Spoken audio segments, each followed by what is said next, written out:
We pray for the full recovery of the wounded and send our immense love and eternal gratitude to the families of the fallen. And sadly, there will likely be more. Before it ends, that's the way it is. Breaking tonight, within the last hour, President Donald Trump vowing to avenge the death of American soldiers who perished after our strikes on Iran. This as the Middle East country is hitting back after we killed their supreme leader. This evening, multiple European allies say they are ready to stand with the U.S. against Iran, including Britain, France, and Germany. Hi there, I'm Ben Briscoe. The human cost is growing tonight as Iran launches non-stop missile strikes, targeting cities, bases, and embassies across the Middle East. This story is developing by the minute. Here's the latest. The Pentagon confirms 3 U.S. troops are dead as the conflict enters its second day. Officials say these are the first and only American casualties so far. You're looking at a scene outside of Jerusalem where at least 8 people died after an Iranian missile struck a town. President Donald Trump says the operation will continue as long as necessary. He's thinking it could take about 4 weeks. Willie James Inman has more as he travels with the president. The U.S. air raids on Iran continued early Sunday, with the Pentagon taking to social media to praise the B-2 stealth bombers that targeted Iran's ballistic missile facilities. This comes as the U.S. announced its first casualties. 3 service members stationed in Kuwait were killed and at least 5 more injured since the campaign against Iran began. Iran is vowing revenge, taking aim at U.S. allies in the region. On Sunday, an Iranian missile struck a synagogue in Israel, killing at least 9 people. Iran also firing on cities throughout the United Arab Emirates, 1 day after striking a luxury hotel in Dubai.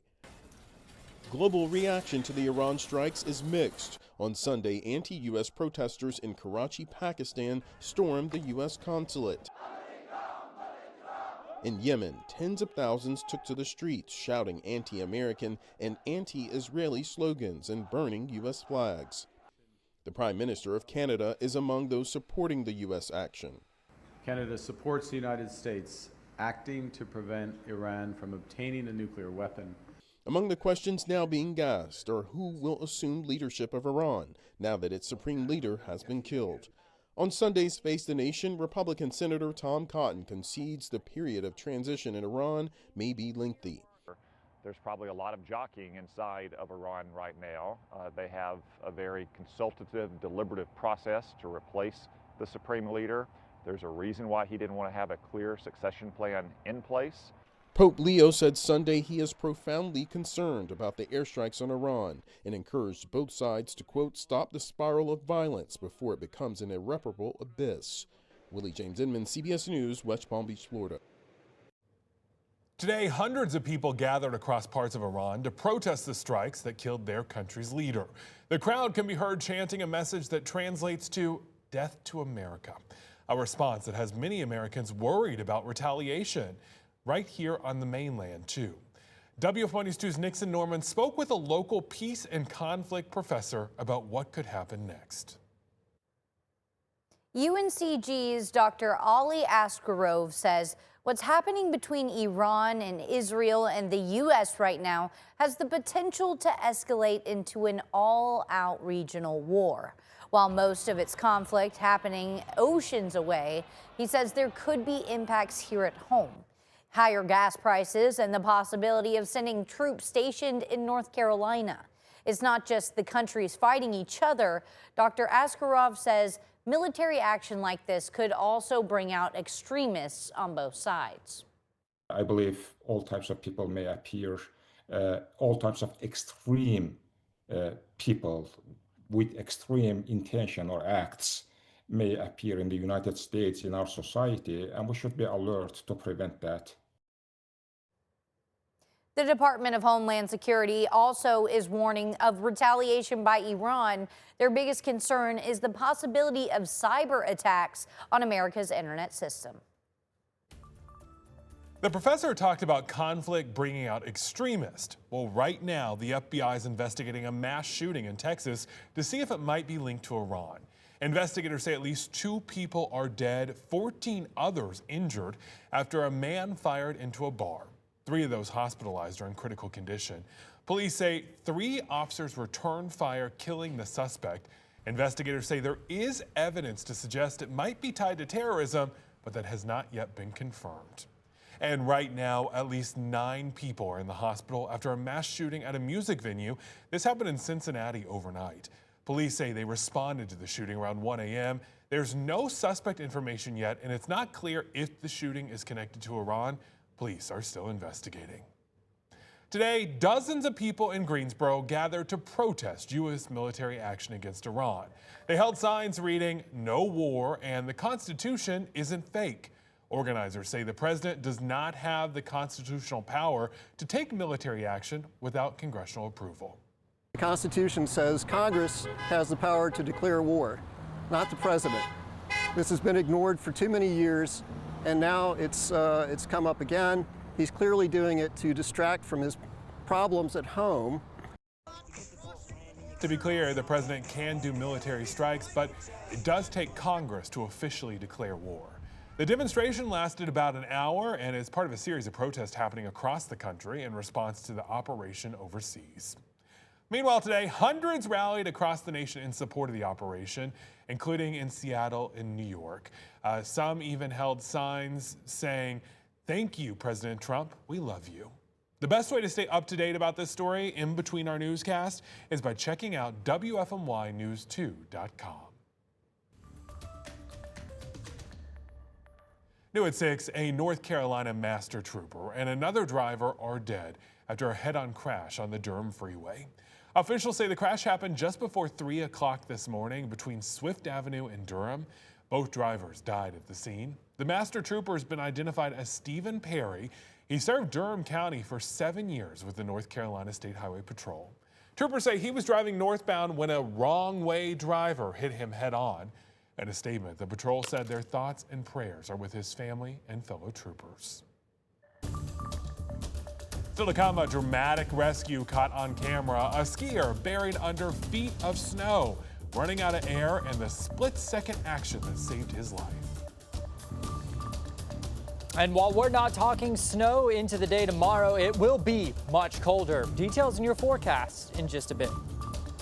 For those of you who love to support local businesses, the High Point Farmers Market is kicking off very soon. But first, they need vendors to apply to be able to be a part of it. So those applications just opened up. I have the link right here where you could download that application. Also, I have the email address here for you to submit your application to be a vendor. Keeping these dates in mind, the actual farmers market kicks off between April the 18th, going all the way until October the 31st, and that's going to be happening each Saturday.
Tonight, a miracle rescue is going viral. You've got to see this.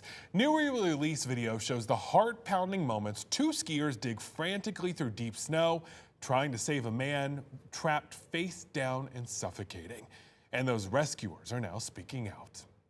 Just a week after that deadly Castle Peak avalanche, the Sacramento skier behind the camera says he wasn't sure if he'd even share this, but he knew the safety message was too important to keep to himself.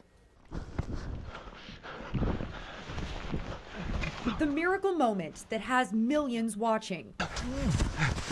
Buried under feet of snow, two Sacramento skiers racing against time, desperate to clear the man's airway. We're good. We got him. This new video, shared with CBS Sacramento Thursday, shows the moments you haven't seen. I'm Chris Judge, and I went face first. And the moments you haven't heard, like this, when the skier suffocating under the snow is freed. That's about the scariest thing I've ever had. I bet. Oh. Dude, when you uncover your purple. We both were just like, take a minute, take a breath, take a deep breath. The two Sacramento skiers who saved his life are now sharing more about what it was like in those frantic minutes. He came to the realization that panicking wasn't going to save him anymore. He was trying to do his best to move, but his arms were kind of anchored down under the snow. They had been, he was probably 4 feet under certain parts of his arms. That's a lot of weight on top of him, so he figured out he wasn't moving. I got it. Oh, thank God. Oh my God. It was this deep and you were down there. I know it was. Oh. The video may be going viral, but the skiers say they've still not heard from the man that they pulled out of the snow. He refused ski patrol. Palisades Tahoe confirms that no report was ever filed. And now they're just hoping that he sees this and they just want to know that he's okay.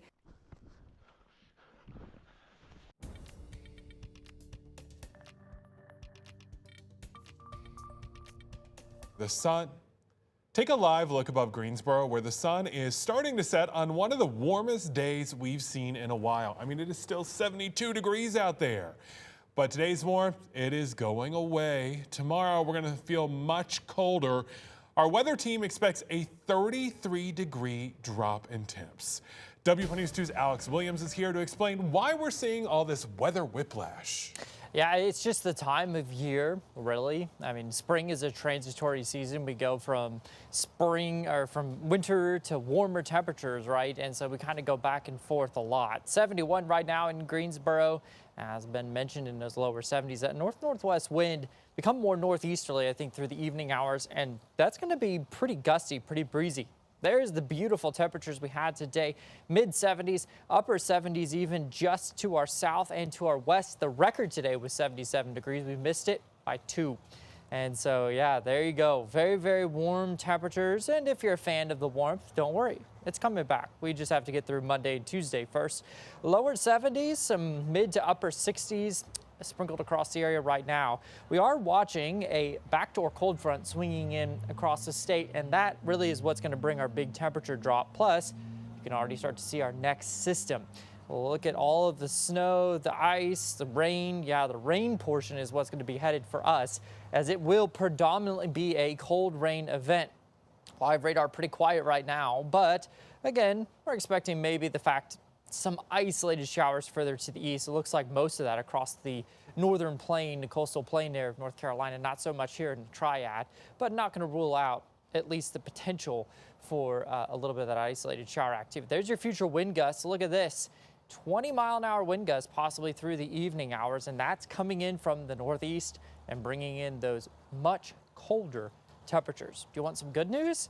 Well, the good news is it's not really looking much in the way of wintry weather, maybe across the northern counties into the day tomorrow, but even that, very limited. Temperatures then rise into the mid-50s after an extended day of cloud cover Tuesday. How about Wednesday, Thursday, Friday? Just gorgeous. Lower to middle to upper 70s, close to records in some places. And yes, we lose an hour's sleep as we head towards next weekend. We'll take a short break. We'll be right back.